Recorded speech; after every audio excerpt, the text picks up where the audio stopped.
ce matin avec ce titre de prédication, Noël, la signature de Dieu. Et pour ce faire, on va faire une lecture classique liée à cet événement dans l'évangile de Luc au chapitre 2 et nous lirons les versets 10 à 14. Mais l'ange leur dit, « Ne craignez point, car je vous annonce une bonne nouvelle qui sera pour tout le peuple le sujet d'une grande joie. C'est qu'aujourd'hui, dans la ville de David, il vous est né un sauveur, qui est le Christ, le Seigneur. Et voici, à quel signe vous le reconnaîtrez? Vous trouverez un enfant emmailloté et couché dans une crèche. » Et soudain, il se joignit à l'ange une multitude de l'armée céleste, louant Dieu et disant « Gloire à Dieu dans les lieux très hauts et paix sur la terre parmi les hommes qu'il agrée. » Et à cela, nous voulons dire Amen. Je ne sais pas si vous vous en rendez compte, mais ce que nous vivons en période de Noël est vraiment très particulier. Aucune fête au monde ne vient égaler celle-ci. Il y a une effervescence qui agite notre planète entière, à part peut-être quelques pays, ils sont minimes. Et même quand officiellement dans ces pays on ne fête pas Noël, je peux vous dire que dans certaines maisons, on fête tout de même Noël.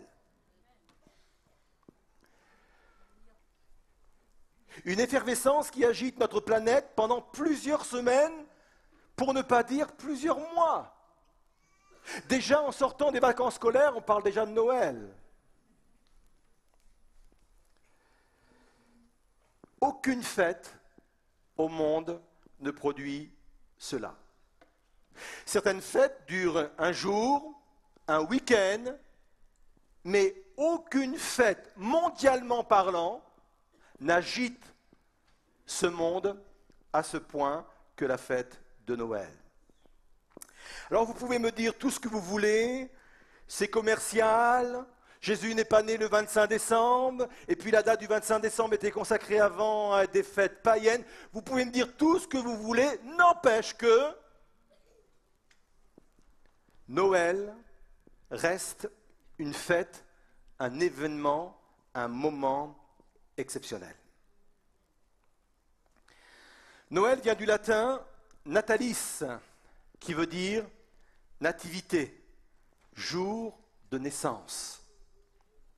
Voilà ce que veut dire Noël. Noël, c'est un jour de naissance. Et j'aimerais attirer votre attention quelques instants, c'est une parenthèse que je vais très rapidement refermer. Je ne sais pas si vous avez remarqué, mais de plus en plus, on a un problème, en France et ailleurs, en Europe, avec le mot Noël. Pas forcément avec la fête de Noël, mais avec le mot Noël. Nativité, jour de naissance. Dans plusieurs villes, dans plusieurs grandes villes de Belgique, cette année, on a transformé le marché de Noël en marché d'hiver. On y fait la même chose. On y vend toujours du vin chaud, on y vend toujours des cadeaux envers Noël, mais pour ne pas froisser l'esprit de certaines personnes, on a retiré le nom de Noël, parce que ça commence à déranger qu'on parle de cette nativité, de ce jour où quelqu'un d'exceptionnel est né, Noël. Alors en tant qu'Église, il nous est indispensable de reprendre plus que jamais et de mettre à l'honneur plus que jamais dans nos églises, dans nos maisons, cette fête de Noël. Et encore une fois, peu importe si Jésus n'est pas né un 25 décembre. Il y a des personnes qui disent, mais il paraît que Jésus est né au mois d'avril. D'accord, fêtez Noël au mois d'avril. Mais vous êtes ridicule, vous allez être ridicule parce que vous êtes le seul. Il vaut mieux fêter Noël quand le monde fête Noël, n'est-ce pas? Parce que c'est là qu'il faut porter le message de Noël. Oui, je suis un peu énervé sur le sujet ce matin, je suis désolé.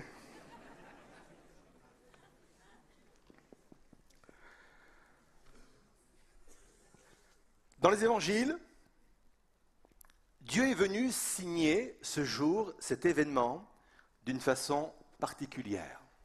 On l'a lu ensemble, Luc 2, verset 12, et voici à quel signe, littéralement, à quelle signature vous reconnaîtrez cet événement. Vous trouverez un enfant emmailloté et couché dans une crèche. Quelle est la signature de Dieu dans le fait qu'un enfant naisse? C'est miraculeux, je vous l'accorde, mais des enfants qui naissent, il y en a toujours eu, il y en aura toujours. Quelle est la signature de Dieu dans le fait que cet enfant va être emmailloté? Là encore, né dans une étable, ça reste une naissance atypique. Comme il y en a encore aujourd'hui, des enfants naissent dans des voitures, dans des trains, dans des avions et parfois même dans des endroits complètement insolites. Alors la question est celle-ci, en quoi cet événement est signé de la main de Dieu? Écoutez bien ceci. Noël, c'est la révélation de la gloire de Dieu au travers des choses insignifiantes. Au travers des choses quelconques, secondaires, mineures, improbables. En ça, c'est la signature de Dieu. Dieu est capable de faire éclater sa gloire au travers de choses quelconques et insignifiantes. En cela, je le répète, c'est la signature de Dieu. Alors nous allons voir ce matin que Dieu peut manifester sa gloire dans des circonstances improbables. Deuxièmement, Dieu peut manifester sa gloire au travers de personnes insignifiantes. Troisièmement, Dieu peut manifester sa gloire en nous faisant passer par des endroits inattendus. Donc vous savez, c'est une prédication en 3 points. Au bout du 3e point, vous allez commencer à respirer, d'accord? Premièrement, Dieu peut manifester sa gloire dans des circonstances improbables. Je pense que Joseph et Marie avaient rêvé d'un autre climat politique et social pour mettre au monde leur enfant. Jésus est né dans un chaos. C'est un pays en temps de guerre. C'est un pays avec l'occupant romain. Et voilà que quelque part à Rome, un empereur, César Auguste, va ordonner un recensement de tout l'Empire romain, obligeant chaque personne à aller s'inscrire dans sa ville de naissance. Et la ville de naissance de Joseph, c'est Bethléem. Et voilà qu'à cette période-là, à ce moment-là, des milliers et des milliers de personnes vont se retrouver sur les routes. La vraie pagaille. Surtout quand on pense qu'à cette époque-là, l'insécurité régnait sur les routes. Vous vous souvenez de cette parole dans les évangiles, un homme descendait de Jérusalem à Jéricho et il va tomber entre les mains des brigands. Ça résume bien le climat de l'époque. Et vous imaginez Marie enceinte, Joseph enceinte presque à son terme, se retrouve sur les routes, dans des endroits qu'elle ne connaît pas, dans une ville qui ne peut pas l'accueillir parce qu'il n'y a plus de place. C'est le chaos.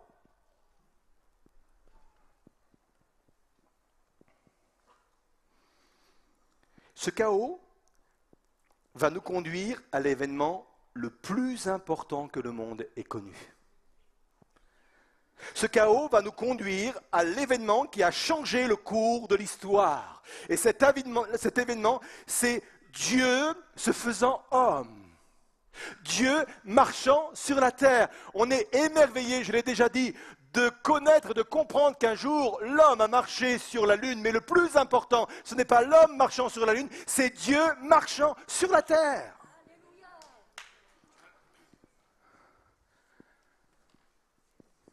Et cet événement glorieux, le plus grand événement que le monde ait porté, a pris naissance dans un chaos total. C'est la signature de Dieu. Je pense que cette signature est de nature à nous redonner de l'espérance. Quelles que soient vos circonstances, quelles que soient vos situations que vous pourriez qualifier de chaos ou d'improbables, Dieu peut manifester sa gloire et sa puissance. Ce qui compte, ce n'est pas la réalité de la situation, mais ce qui compte, c'est la parole que Dieu a prononcée sur cette situation. Je l'ai déjà dit il y a quelques mois de cela, il faut faire la différence entre la réalité et la vérité. La réalité, c'est ce que je vis, la vérité, c'est ce que Dieu dit. Et dans ce cas-là, ce qui va faire la différence, c'est une parole que Jésus, que Dieu a donnée 700 ans au préalable. Michée 5, verset 1.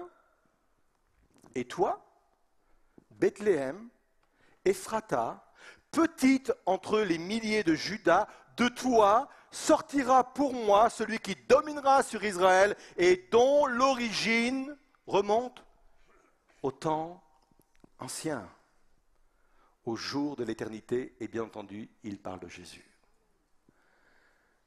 Et voyez-vous, c'est toujours la parole de Dieu qui s'accomplit. Même si cette parole, elle tarde, elle a tardé 700 années. Et ce n'est pas le chaos qui va faire que l'événement ne va pas avoir lieu. Ce n'est pas l'occupation romaine qui va faire que l'événement ne va pas avoir lieu. C'est parce que la parole de Dieu a été prononcée. Encore une fois, c'est de nature à vous donner de l'espérance ce matin. Je ne connais pas au milieu de quelles circonstances vous vous trouvez. Et peut-être que si vous analysez vos circonstances sur le plan professionnel, familial ou autre, même de la santé, vous vous dites, mais jamais de cela il va sortir quelque chose de bon ou de bien. C'est sans compter sur la parole que Dieu a mise sur votre vie. Parole connue au travers d'une promesse ou parole non connue se trouvant dans la Bible. Mais c'est la parole de Dieu qui fera toujours la différence. Aucun homme, aucun empereur ne peut s'opposer à la parole de Dieu. Premier point, Dieu peut manifester sa gloire dans des circonstances improbables. Ça, c'est la signature de Dieu. Deuxièmement, Dieu peut manifester sa gloire au travers de personnes insignifiantes. On va faire le tour un peu des acteurs principaux de cet événement. Joseph et Marie. Une femme à la réputation entachée, enceinte avant le mariage. Qui, à votre avis, à cette époque-là, a cru à cette histoire d'une femme qui est devenue enceinte par la vertu du Saint-Esprit? Franchement, honnêtement, qui pouvait croire une telle histoire? Je ne compte plus le nombre de fois où on est venu me voir, et c'était souvent des incroyants, en me disant, « Pasteur, vous y croyez, vous, à cette histoire de Marie qui est tombée enceinte par la vertu du Saint-Esprit ?» Et à chaque fois, ils ajoutaient le même geste, mon œil, hein. Bien sûr que j'y crois. Parce qu'un Dieu qui est capable de créer un monde en le sortant du néant, qu'est-ce que c'est qu'une grossesse par la vertu du Saint-Esprit? Mais si le doute s'installe aujourd'hui, à l'époque, c'était pire. Sa réputation était entachée. Et quand une réputation à ce point était entachée dans ce domaine, la personne ne trouvait plus sa place dans la société. Elle n'était plus invitée dans les bonnes familles, les jeunes femmes ne voulaient plus d'elle comme amie parce qu'elles avaient peur d'être contaminées.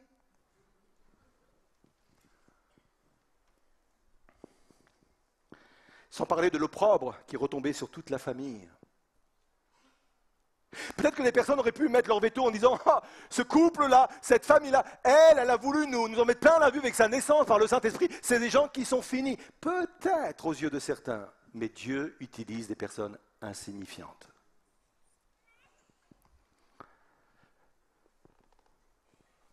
Que dire des bergers?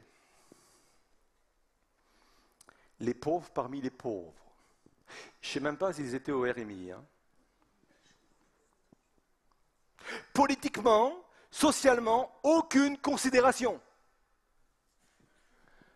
Et pourtant, c'est à eux qu'on va annoncer la nouvelle. J'aime ça. On parle des mages? Alors eux, franchement, de toutes les catégories, c'est celle qui me surprend la plus.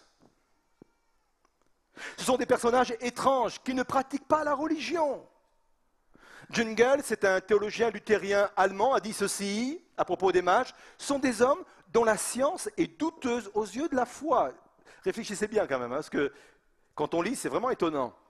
Mais les mages le cherchent.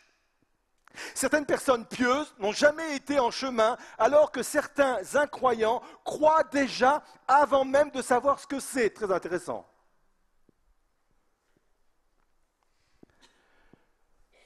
Bref, pour faire éclater sa gloire au travers d'un événement mondial qui va marquer l'histoire de notre monde, Dieu va utiliser des personnes insignifiantes. Alors, avant de déclarer que je suis inutile à l'œuvre de Dieu, avant de me déclarer inutile à ma famille, inutile sur mon lieu de travail, inutile dans mon cursus scolaire, avant de déclarer que je suis inutile, laissons Dieu nous dire ce qu'il est capable de faire au travers de nous.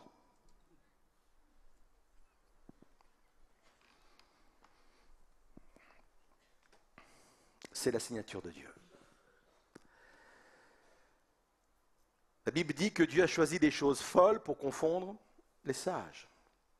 Dieu a choisi les choses faibles pour confondre les fortes. C'est la signature de Dieu. Et ça, qu'est-ce que ça fait du bien de l'entendre?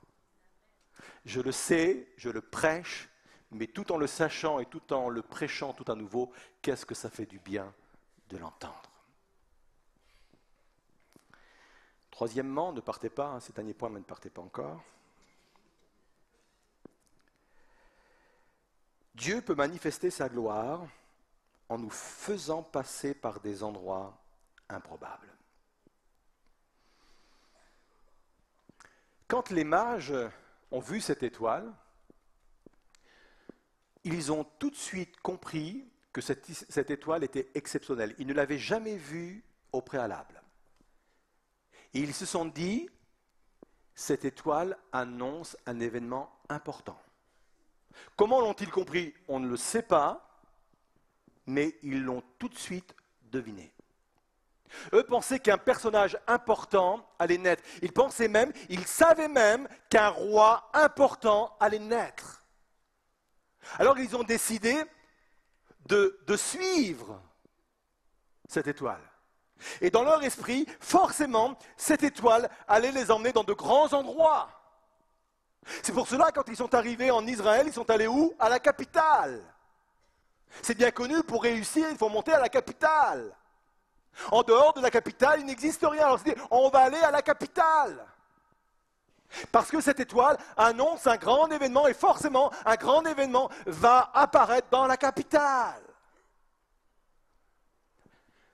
À Jérusalem, ils vont chercher l'endroit le plus prestigieux, le palais. Mais rien d'important se passe dans le palais. Heureusement qu'ils n'ont pas arrêté leur quête et qu'ils ont continué à suivre l'étoile. Et voilà que l'étoile va aller dans une ville insignifiante, Bethléem. Excusez-moi, hein, un trou. Il ne se passe rien. Il ne se passe rien dans cette ville. Je m'imagine ado ou jeune dans cette ville. Il ne se passe rien. Et voilà que l'étoile, non seulement se dirige sur cette ville, mais s'arrête sur une maison. Matthieu 2, verset 10, il est dit ceci, quand ils aperçurent l'étoile, ils furent saisis d'une grande joie. Ils entrèrent dans la maison, virent le petit enfant avec Marie, sa mère. Et l'expression maison est très importante là. J'ai cherché le mot en français qui s'y rapproche le plus, c'est le mot bicoque. Vous voyez ce que c'est? Si quelqu'un ne sait pas, que son voisin lui explique, d'accord?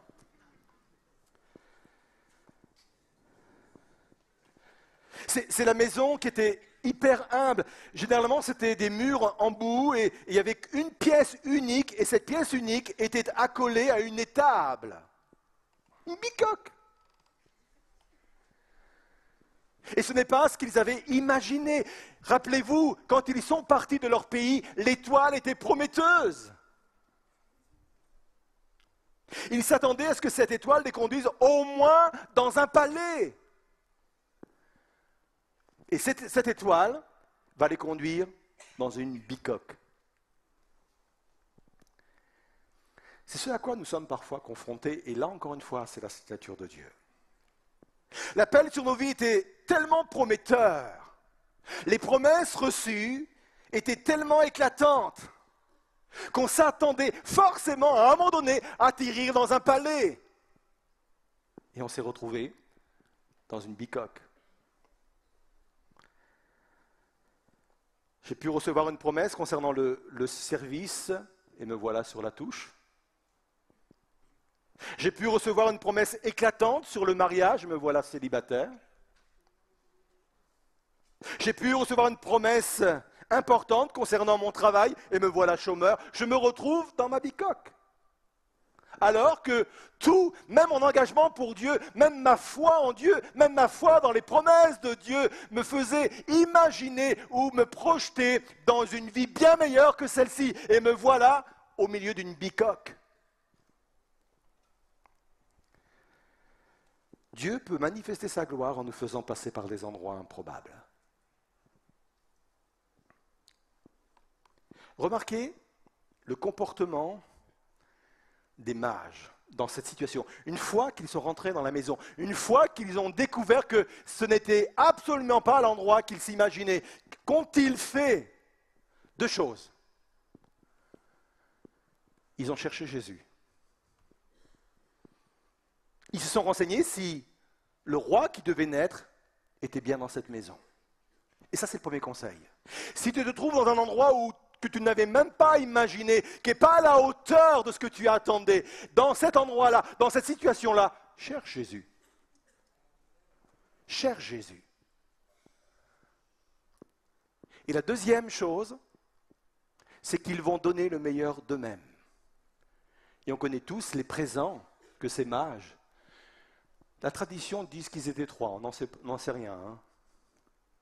Mais, parce que 3 cadeaux sont nommés. Mais ils sont venus avec des cadeaux. Ils ont donné le meilleur d'eux-mêmes parce que ces cadeaux étaient vraiment des cadeaux précieux. Et au sein de nos situations, le deuxième conseil, au sein de nos bicoques, au sein de la situation que je n'avais même pas imaginée, j'avais imaginé bien plus pour moi, au sein de cette situation, continue de donner le meilleur de toi-même.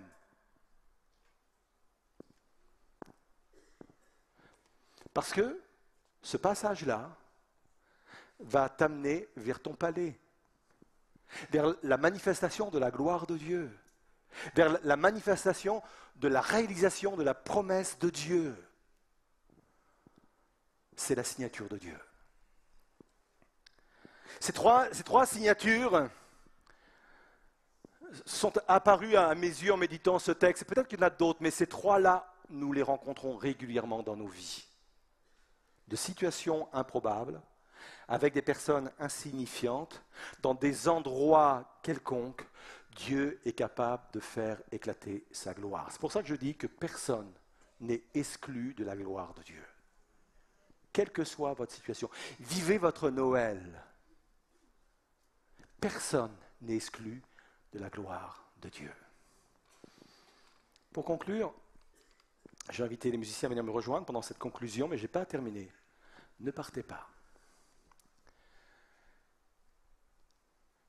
Noël, c'est Emmanuel, Dieu avec nous. Dieu s'est approché de nous, parce que nous ne pouvions pas nous approcher jusqu'à lui. Il s'est approché de nous. Il a quitté son ciel de gloire. La Bible dit qu'il s'est humilié pour venir jusqu'à nous. On est d'accord avec ça? Mais ce n'est pas fini. Dieu reste et demeure tout de même en retrait. Noël, c'est cela, c'est un Dieu qui s'est approché de l'humanité, qui s'est approché du monde, mais qui reste tout de même en retrait. Parce que Dieu est très respectueux de mes choix et de mes décisions. Ça s'appelle le libre choix. Et ce dont j'ai besoin ce matin, c'est, comme le dit l'Écriture, approchez-vous de Dieu et il s'approchera de vous. Ça veut dire que c'est comme si que Dieu était venu à mi-chemin. Il a tout fait pour que j'ai la possibilité d'aller vers lui. Il est allé jusqu'à donner sa vie sur la croix. Il est à mi-chemin. Il s'est approché au travers de son Fils Jésus-Christ. Il s'est approché au travers de sa mort et de sa résurrection. Il est à mi-chemin. Mais maintenant, c'est quoi la démarche? Approchez-vous de lui pour qu'il s'approche de vous. Mais plus intimement, plus personnellement. C'est comme le Fils prodigue. J'aime beaucoup cette histoire. Chaque jour, le père sortait de la maison et restait sur la façade de maison, restait dans son jardin pour scruter l'horizon. Il avait déjà fait une première démarche de sortir de la maison, il avait déjà fait une première démarche de s'approcher pour voir si le fils allait venir. Ce qui a déclenché tout, c'est que le fils a vécu son retour à Dieu. Ce fils est allé vers son père et il s'est dit en lui-même, je vais aller vers mon père, je vais dire à mon père, j'ai péché contre le ciel et contre toi, je ne suis plus digne d'être appelé ton fils et je reviens vers toi. Et remarquez une chose, quand au loin, le père a vu son fils arriver, il n'est pas resté sur le pas de la porte. Approchez-vous de lui et il s'approchera de vous. Le père, quand il a vu au loin son fils, il s'est mis à courir. Il est allé au-devant de lui, il est allé l'accueillir pour que cette intimité soit pleinement vécue. Ça, c'est Noël. Ça, c'est vivre pleinement Noël. Dieu est venu au milieu de nous au travers de cet enfant. Il a fait tout pour que je puisse à mon tour m'approcher de lui. Et si je m'approche de lui, il va venir vers moi. Et c'est une façon de manifester sa gloire. Dieu veut manifester sa gloire par sa présence dans ma vie. Dieu veut manifester sa gloire par sa présence dans ma maison, dans ma famille, dans mon travail. Pour que de circonstances improbables, il en fasse des circonstances qui emmènent la gloire. Pour que de personnes insignifiantes, il puisse les utiliser pour accomplir sa gloire. Pour que des endroits tels que des bicoques qui n'ont pas d'avenir, qui n'ont rien à nous donner, qu'ils puissent l'utiliser pour manifester sa gloire. Parce que je me serai approché de lui et lui s'approchera de moi. Je voudrais vous inviter à vous lever à votre place et les musiciens peuvent commencer à jouer. Je pense que vous avez compris, vivez votre Noël pleinement. Et si vivre son Noël, ça commence par vous approcher de Dieu. Et c'est un appel que j'adresse à ceux et celles qui, aujourd'hui, se sentent loin de Dieu. Peut-être que vous êtes de ceux et de celles qui ont déjà pris un engagement avec Dieu et qui ont vécu déjà dans le passé des choses extraordinaires avec Dieu, mais aujourd'hui vous vous sentez loin de Dieu et vous avez envie et vous avez ce désir de voir la gloire de Dieu se manifester au travers de vous. Malgré les circonstances négatives, malgré votre état qu'on pourrait qualifier d'insignifiant, malgré l'endroit où vous vous trouvez actuellement qui peut ressembler à une bicoque, malgré cela, je veux m'approcher de Dieu pour qu'il puisse faire éclater dans toutes ces situations sa gloire. Parce que Noël, c'est bel et bien l'explosion de la gloire de Dieu parmi les hommes. Alors s'il y a des personnes qui, ce matin, veulent vivre cette réalité de Noël, si des personnes veulent que Noël vienne à la rencontre de leur situation, si des personnes veulent que Jésus, le Fils de Dieu, vienne à la rencontre de leur situation, venez sur le devant. Et je vais prier avec vous et je vais prier pour vous après ce chant. Mais venez, vivez pleinement votre Noël pour que la gloire de Dieu puisse être manifestée en vous. Venez.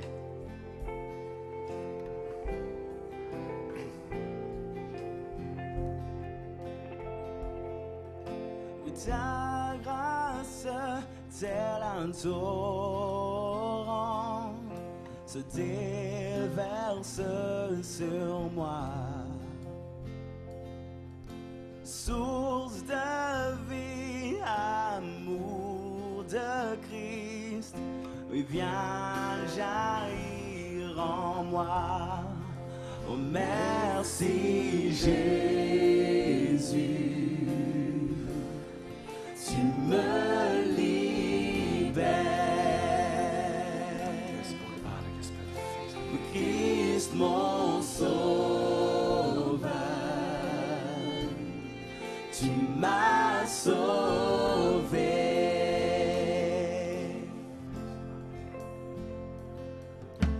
Prends ma vie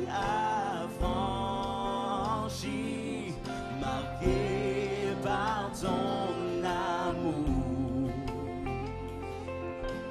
Tout à toi t'es voué pour voir venir ton règne. Oh, merci Jésus, tu me libères, tu me libères. Christ mon sauveur, tu m'as sauvé. Christ mon sauveur, tu m'as sauvé.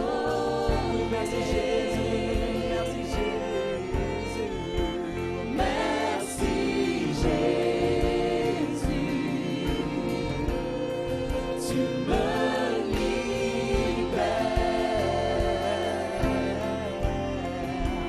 Christ mon sauveur,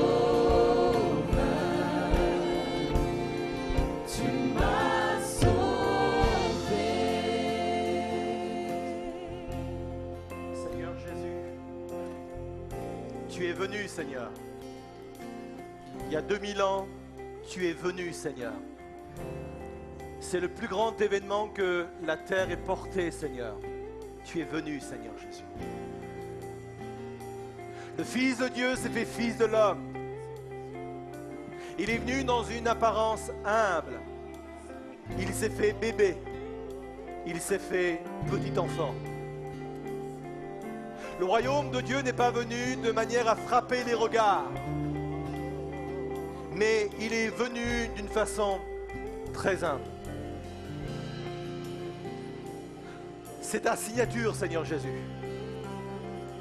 Tu viens manifester ta gloire dans toutes les situations qui ressemblent, Seigneur, à cette étable, à cette bicoque, au milieu desquelles il y a une mangeoire dans laquelle il y a un enfant qui vient apporter l'espérance. Seigneur Jésus, je veux mettre au sein de leur situation, au sein des situations des personnes qui sont présentes, au sein des personnes elles-mêmes présentes, je veux y mettre l'esprit de Noël. Je veux y mettre l'esprit de ta signature, Seigneur. Où quelles que soient les circonstances, quelles que soient les personnes, quels que soient les endroits, tu viens faire éclater ta gloire, Seigneur. Viens faire éclater ta gloire dans chaque situation maintenant. Viens faire éclater ta gloire dans toutes ces personnes, Seigneur Jésus. Les mages n'étaient pas forcément des gens qui te connaissaient, mais tu as éclaté ta gloire au travers d'eux, Seigneur. Fais éclater ta gloire. Ils s'approchent de toi pour que tu t'approches d'eux maintenant, Seigneur. Tu t'approches d'eux maintenant, Seigneur. Oh!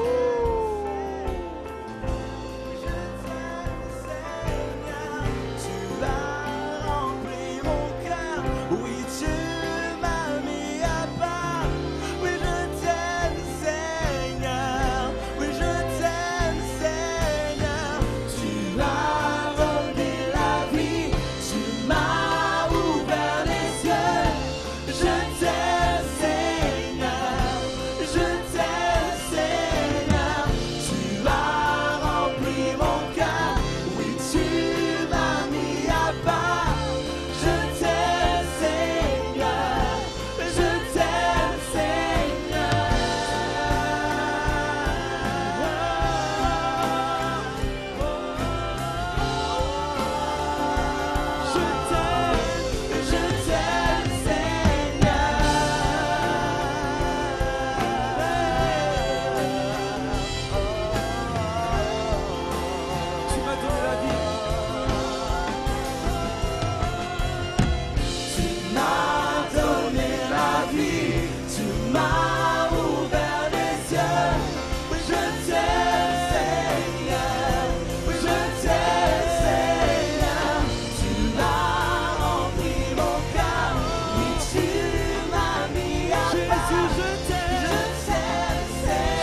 majeur a été développé.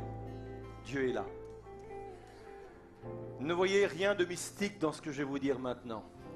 Mais je vous demande spirituellement, puisque vous vous êtes approchés de Dieu, de laisser Dieu s'approcher de vous.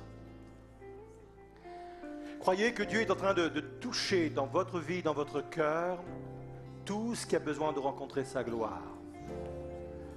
Ça peut être un corps malade, ça peut être une situation chaotique, désastreuse. Ça peut être vous-même, en prise à vos propres combats, et vous dites, mais je suis quelconque, comment Dieu peut manifester sa gloire? Approchez-vous de lui, vous l'avez fait, et il s'approche maintenant de vous.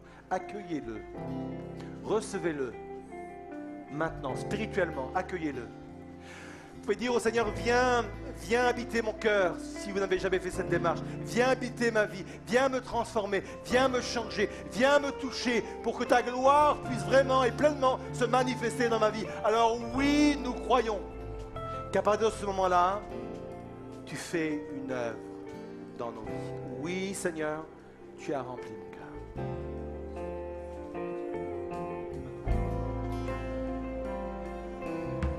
Tu m'as donné la vie, tu m'as ouvert les yeux.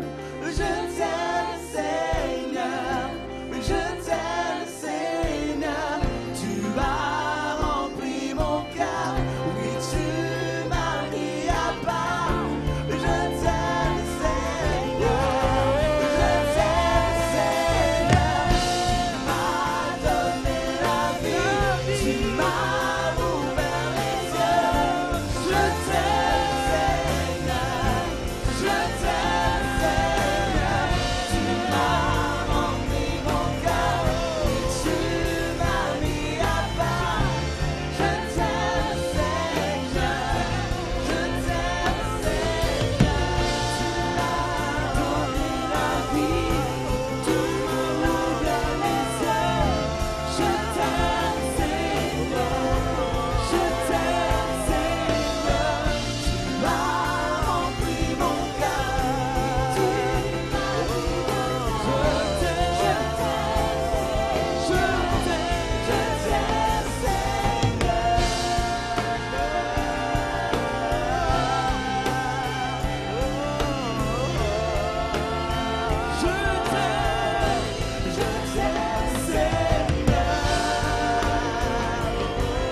Gardez dans votre cœur ce que vous êtes venu recevoir et croyez que Jésus, par sa présence, vient impacter votre situation.